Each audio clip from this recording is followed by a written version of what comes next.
श्याम रंग रंगी, सखी हो श्याम रंग रंगी।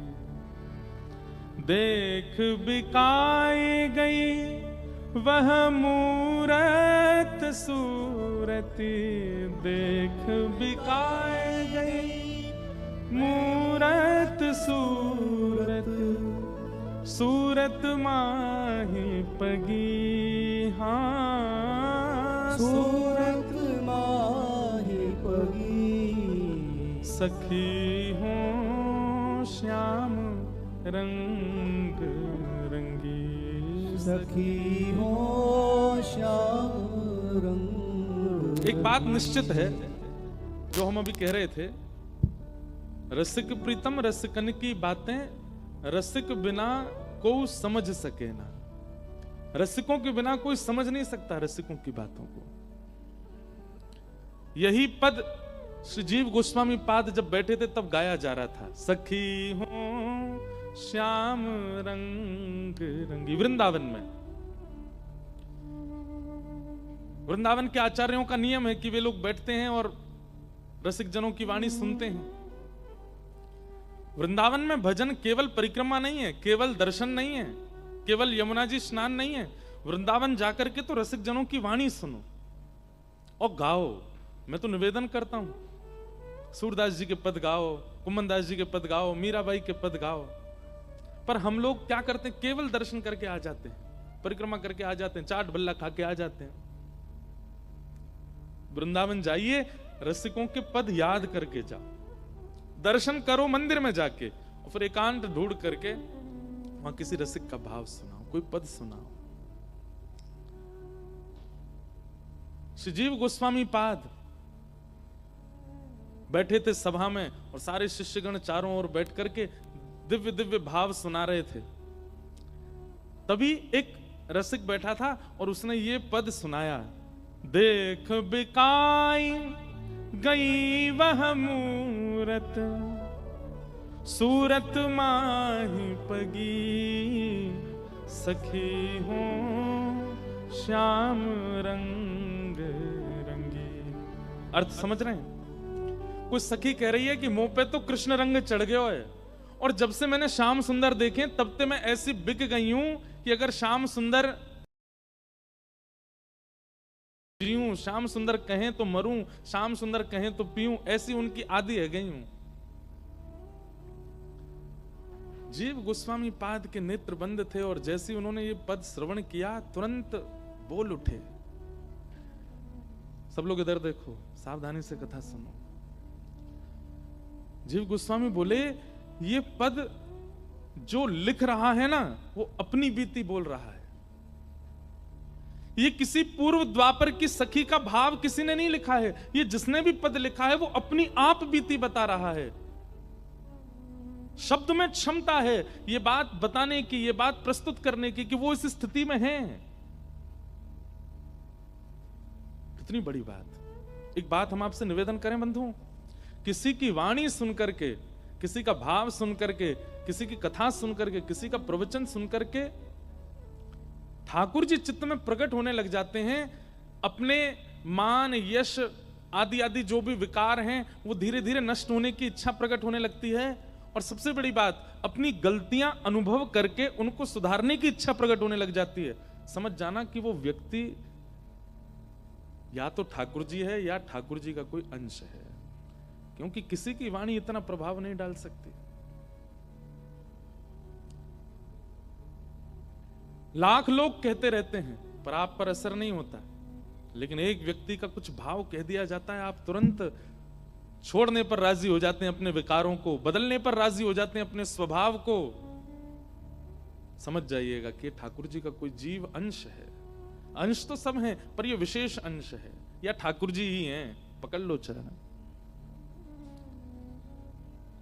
इतने पद गाए गए जीव गोस्वामी जी के सामने, लेकिन ये पद सुनकर के वे बोले, ये पद जिन्होंने लिखा है वो किसी सखी का या किसी गोपी की स्थिति नहीं बता रहे हैं, ये अपनी ही स्थिति गा रहे हैं। इनके शब्दों से पता चल रहा है कि इन्होंने श्याम सुंदर के प्रेम में स्वयं को सराबोर कर दिया है। ये पूर्ण रूपेण उस स्थिति में आ चुके हैं। कौन है इनका पता करो। तो पद के अंतिम पंक्ति में पद रचयिता का नाम होता है। उससे जो रसिक बैठे थे उनसे कहा अंतिम पंक्ति पढ़ो, किसका पद है ये? तब वे गा रहे हैं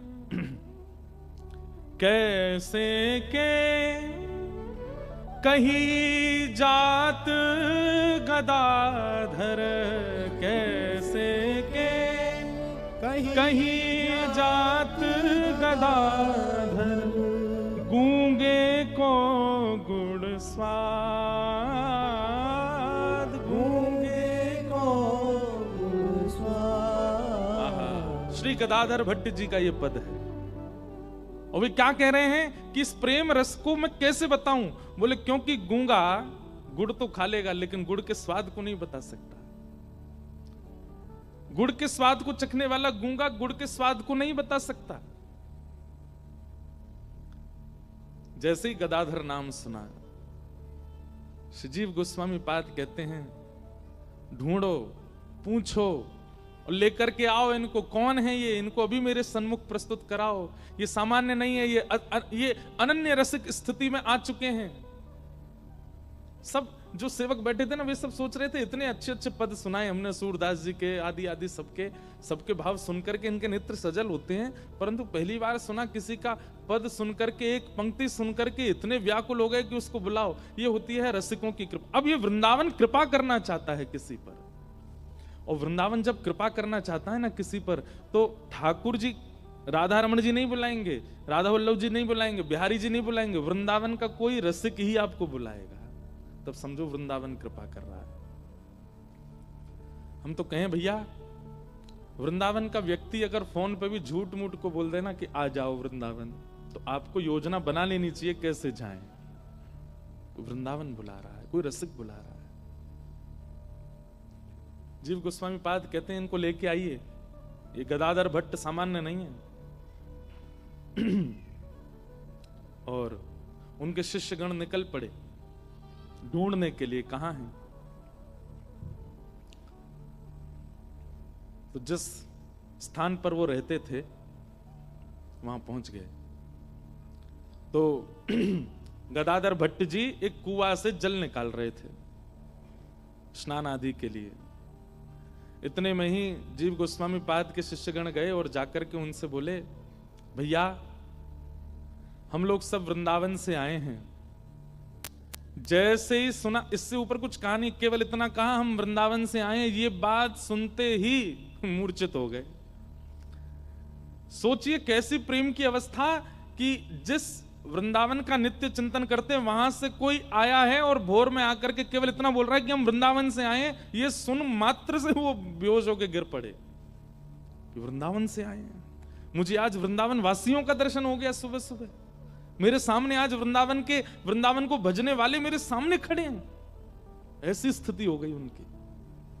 अब वो बेचारे जो शिष्यगण आए थे वो तो घबरा गए। हमने तो ना कुछ कहा ना कुछ बोला, केवल इतना कहा कि हम वृंदावन से आए। ये तो मूर्छित हो गए।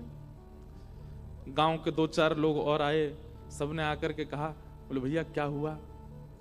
बोले हम लोग वृंदावन से आए हैं और हमने ये कुआं से जल निकाल रहे थे, इनसे केवल इतना पूछा कि हम वृंदावन से आए। पूछना तो हम बहुत कुछ चाहते थे पर उससे पहले मूर्छित हो गए।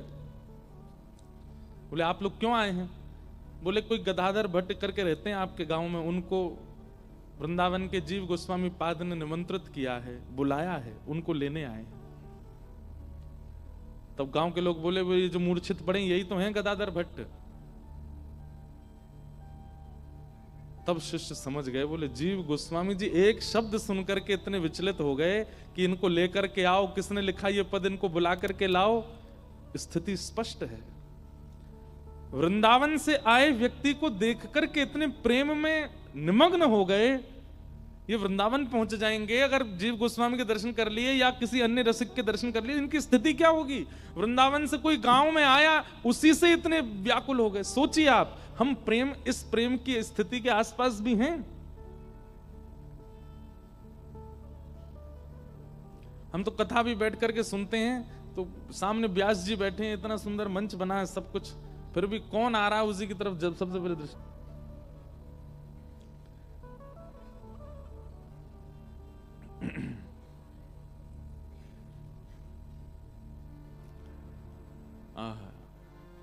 सबने उन पे जल छिड़काव किया मुख पर, और जल का छिड़काव करके जब होश आया तब उन्होंने तुरंत कहा, बोले आप लोग वृंदावन से आए हैं? बोले जी। बोले मैं आपके चरण स्पर्श करूं? बोले आप ऐसा मत करो, आपकी स्थिति इतनी ऊंची है, हमारे गुरुदेव श्री जीव गोस्वामी पाद आपका एक रचित पद हमने एक पंक्ति सुनाई, वो सुनते ही इतने व्याकुल हो गए, बोले अभी इनको लेकर के आओ। आपको वृंदावन बुलाया। जन कितनी बार मूर्छित हो गए इस बात को सुनकर के। एक तो वृंदावन के जनों का दर्शन हो गया, दूसरा वृंदावन में व्यवस्थित इतनी उच्च कोटि के रसिक मुझे बुला रहे हैं वृंदावन। किसी ने भगवान से पूछा कि आपका परिचय तो सारे वेद पुराणों में लिखा है, लेकिन आप जिन भक्तों से प्रेम करते हो उनका परिचय कहीं नहीं लिखा। ठाकुर जी बोले उनका परिचय मैं देता हूं, और स्वयं श्री कृष्ण अपने भक्तों का परिचय दे रहे हैं कि वाग्गद्गदा द्रवते यस्य चित्तम रुदत्य भिक्षणम हसति क्वचिच्च विलज्ज उद्गायत नृत्यते च मद्भक्ति युक्तो भुवनम पुनातु। इनमें से एक गुण भी अगर आपके अंदर हो तो मानिएगा कि हाँ हम कुछ हैं। भगवान कहते हैं मेरे भक्तों के लक्षण क्या? बोले वाग गदगदा द्रवते यस्य चित्तम, मेरा स्मरण होते ही, मेरी कथा सुनते ही जिसकी वाणी गदगद हो जाती हो, जिसका चित्त आनंद से परिपूर्ण हो जाता हो। गदगद हृदय कैसा होता है पता है? व्यक्ति जब बहुत गदगद होता है, बहुत आनंद में होता है, बोलना कुछ चाहता है, निकलता कुछ है, वो करना कुछ चाहता है, होता कुछ है। इसको कहते हैं गदगद हृदय।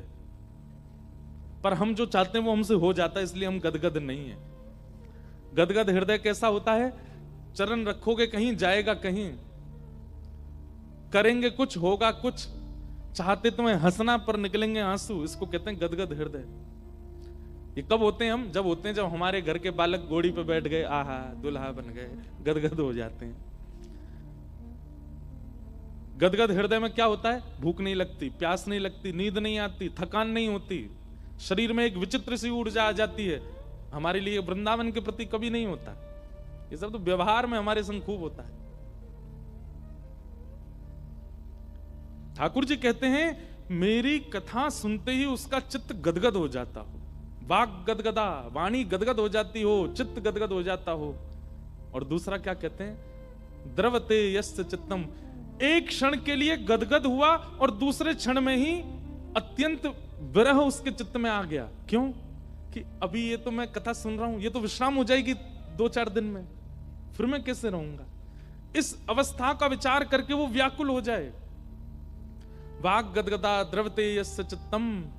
और फिर भगवान कहते हैं रुदत्य भिक्षणम, उसके नेत्र मेरी याद में सदा भीगे रहते हैं।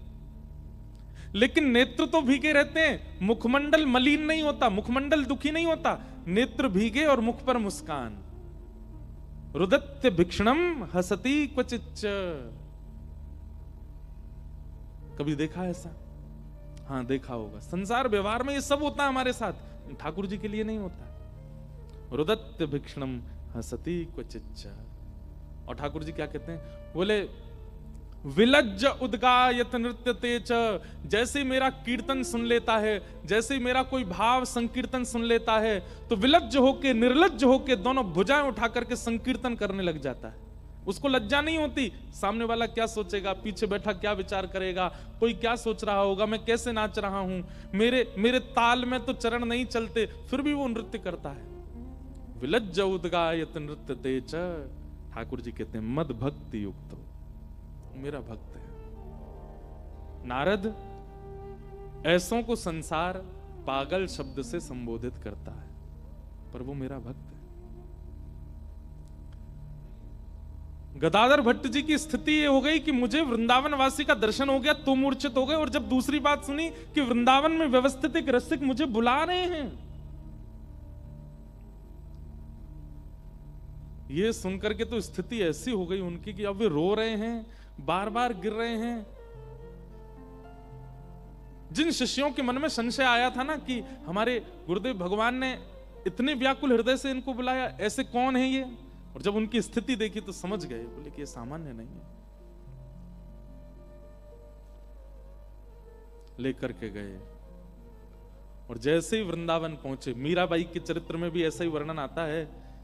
देखो ये भी अब गांधी धाम का सौभाग्य, पहली बार मैंने मीरा चरित्र भी यहीं कहा था, गांधी धाम में।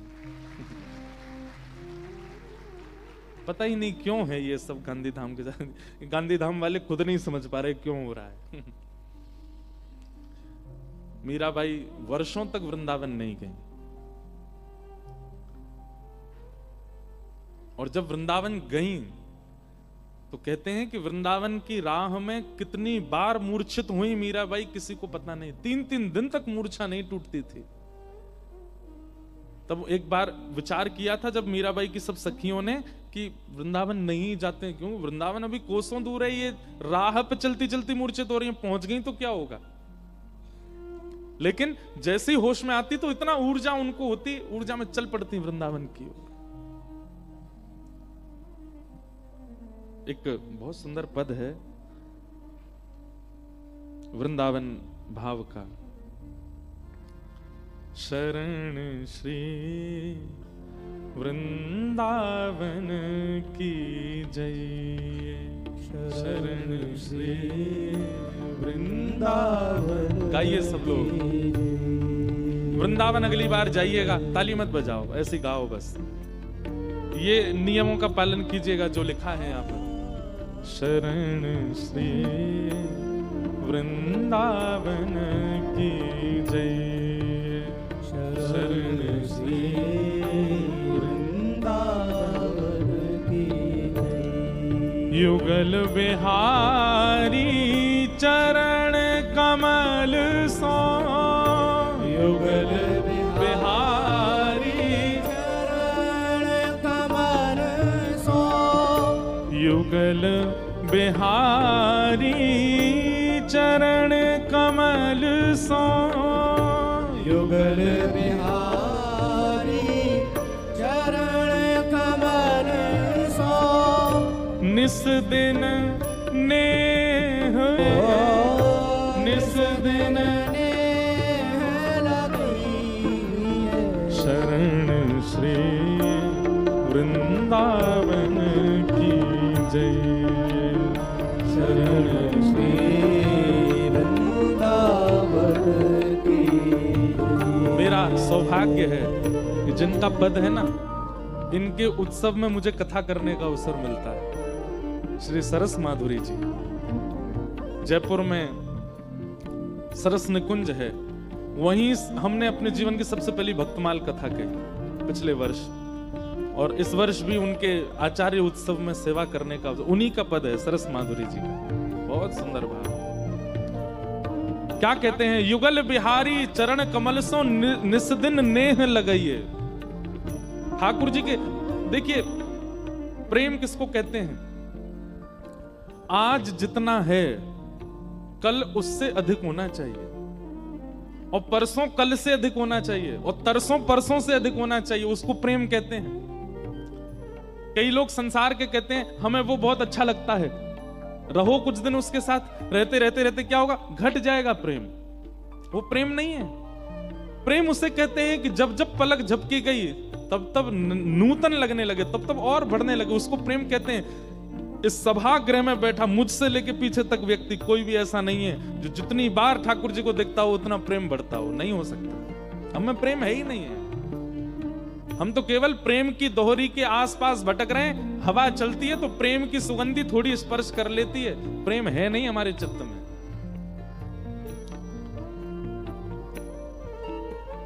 क्या करें फिर उस प्रेम की प्राप्ति के लिए, क्या करें?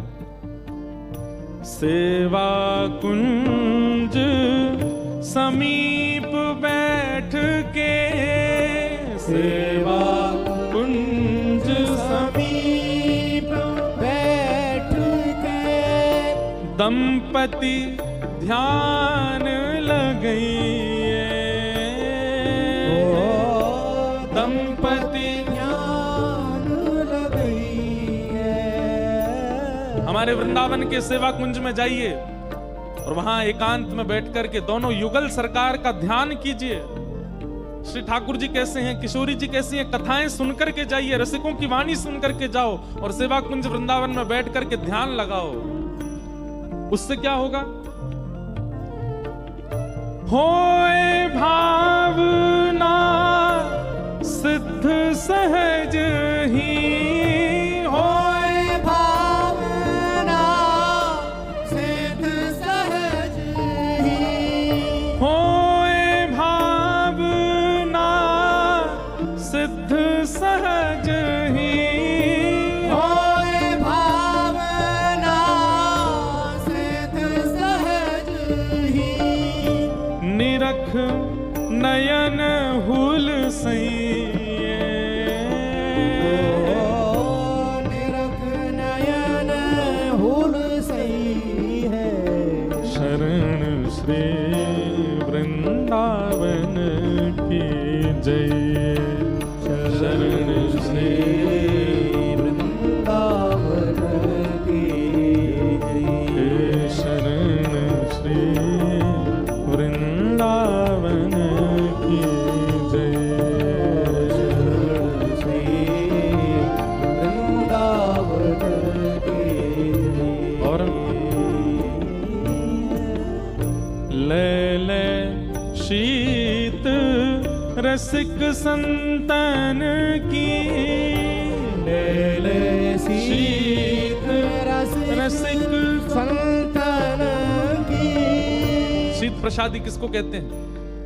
वृंदावन के रसिक जन जब प्रसाद पावे और प्रसाद पाने के बाद जो उनके पत्तल में थोड़ा तिनका बच जाए उसको शीत प्रसादी कहते हैं।